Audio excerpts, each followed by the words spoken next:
Story Nest. నిజాయితీ గల కట్టెల వ్యాపారి. అనగనగా ఒక గ్రామంలో సత్యదత్తుడు అనే కట్టెల వ్యాపారి నివసిస్తూ ఉండేవాడు. సత్యదత్తుడు రోజు తన గ్రామం దగ్గరలో ఉన్న అడవిలోకి కట్టెలు కొట్టుకోవడానికి వెళుతూ ఉండేవాడు. అలా ఒకరోజు సత్యదత్తుడు కట్టెలు కొడుతుండగా గొడ్డలు చేయిజారి పక్కనే ఉన్న నదిలో పడిపోతుంది. సత్యదత్తుడికి కట్టెలు కొట్టడం తప్ప వేరే ఏ పని రాదు. తను కట్టెలు కొట్టి అమ్మి వచ్చిన డబ్బుతోనే తన కుటుంబం 3 పూట్ల భోజనం చేస్తుంది. సత్యదత్తుని బాధ చూసిన గంగాదేవి నది నుంచి ఒక బంగారు గొడ్డలితో ప్రత్యక్షమవుతుంది. సత్యదత్తుడు చాలా ఆశ్చర్యపోతాడు.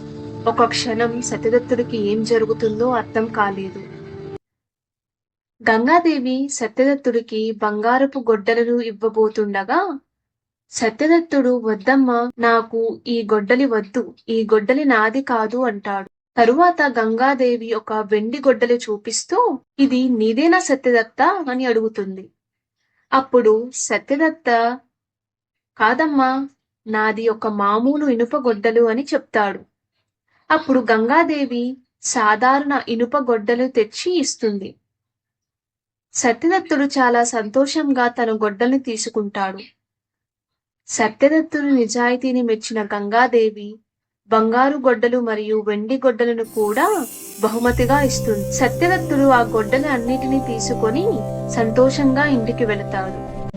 ఇదంతా చూసిన లోభదత్తుడు తన దగ్గర ఉన్న ఇనుప గొడ్డలని నీళ్ళల్లో పడేస్తాడు. అప్పుడు గంగాదేవి మళ్లీ ప్రత్యక్షమయ్యి, ఓ బంగారు గొడ్డను తీసుకువచ్చి ఇది నీదేనా అని అడుగుతుంది. అత్యాశకు పోయిన లోభదత్తుడు అవును అవును అని అంటాడు. లోభదత్తుని అత్యాశ గమనించిన గంగాదేవి బంగారు గొడ్డలని ఇవ్వకపోగా లోభదత్తుని గొడ్డలు కూడా ఇవ్వకుండా నీళ్ళల్లోకి వెళ్ళిపోతుంది. తన అత్యాశకు బాధపడుతూ ఇంటికి వైపుగా వెళతాడు. ఇలా ఉండగా సత్యదత్తుడు తన కుటుంబంతో జరిగినదంతా చెప్తూ ఆనందపడతాడు. పిల్లలు చూశారు కదా, నిజాయితీగా ఉంటే ఎప్పటికైనా మనకు మంచే జరుగుతుంది. అత్యాశ ఉన్నది కూడా పోగొడుతుంది.